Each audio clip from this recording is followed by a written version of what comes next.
If you clicked on today's video, you're wanting to find out how you can purchase your first real estate property, whether it be an investment or a property for you to live in. The process is actually not as difficult as you may think. There are only 5 steps. So today I'm going to go over those 5 steps with you. If you have any questions during the course of this video, do feel free to leave them down below.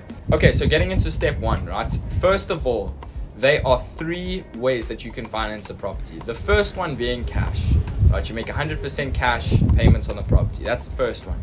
The second one being 100% bond, right? So you get a loan from the bank and you pay 100% with that loan, right? And the third option is a mixture of both, right? So you make a bit of a cash deposit on the property and you take out a bit of a loan from the bank, right? So if you're just dealing with cash, you don't need to worry about this next part that I'm about to mention. But if you are going to be taking out a bond from the bank or dealing at all with the bank, I would highly recommend getting pre-approved to save not just your time, but everyone's time in the transaction, right? So the cool thing about getting pre-approved is whoever you deal with will tell you, this is how much you can afford. This is how much the bank is willing to give you, right? So let's say they're willing to give you R1 million, right? So R1 million bond, right? And you've got 200,000 Rand that you want to put on top of that, right? You can technically afford a property for 1.2 million Rand. So now that you've got that, let's move on to step 2. So the second part is one that all of you guys are very much so aware of. You need to go and look at properties with a real estate agent, right? So that was my job for quite a while, but I'm busy focusing on my studies right now to start my own company. But during my time as a real estate agent, I dealt with a lot of first-time home buyers, right? So I made sure that they got pre-approved so that they know or knew what they were looking for.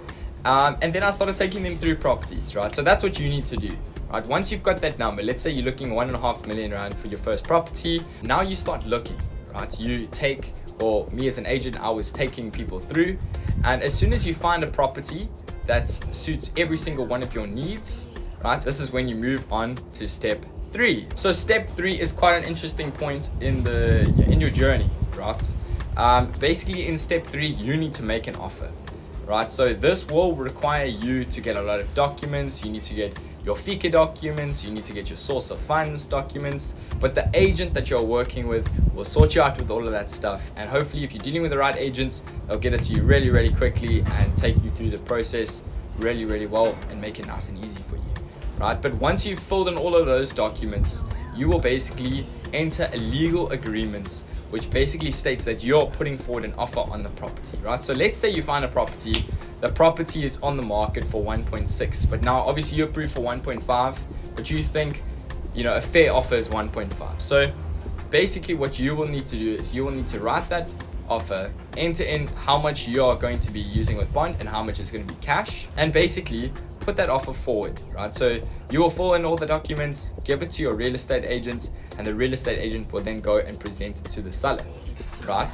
And if they accept it, you've technically just bought a house. That's kind of it, but there's still 2 more steps, right? So don't leave this video just yet, okay? But I'm gonna move on to step 4 now, because that's literally it. It's just making the freaking offer, Hey, you're almost there, my friend. Okay, so moving on now to step 4. If you are planning on using a bond, I need you to pay very careful attention of what I'm about to say. Is the sale has technically not gone through just yet, right?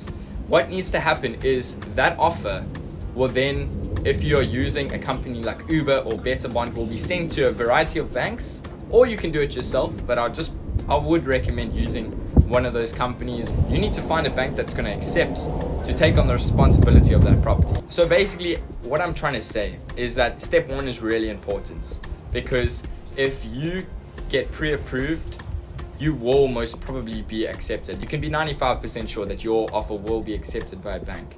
But if you don't get pre-approval, you might have made an offer of 1.7, let's just say, and then not get approved. And now you've got your hopes, you've got this property, it's a steal, you've got it for a great price, and now you miss out on it.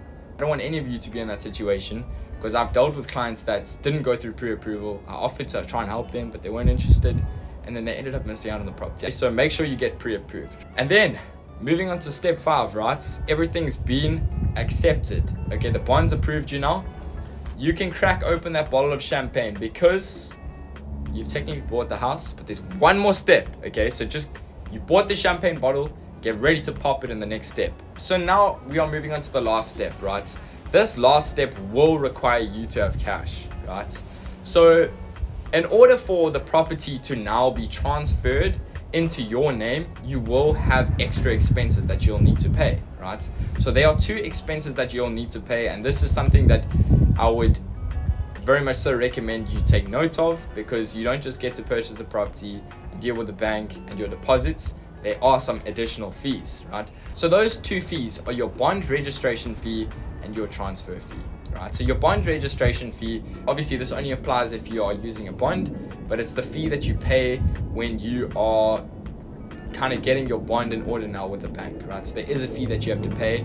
I would recommend getting in contact with a good bond originator, or maybe someone from your nearest bank that you deal with or want to deal with, and finding out a little bit more how much those fees would cost depending on the price of your property. And then of course the transfer fee, right?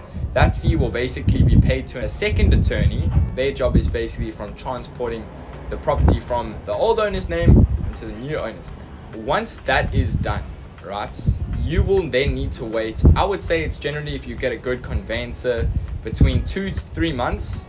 And after waiting for those 2 to 3 months, the process with dealing with the bond originator attorney and the transferring attorney, once that is sorted, the property will officially be in your name. If you guys are interested in real estate, you're interested in entrepreneurship, mindsets, and I think this is a really big part of my life, but I've got a really amazing relationship with God, and I think that relationship has really helped me in my business endeavors so far.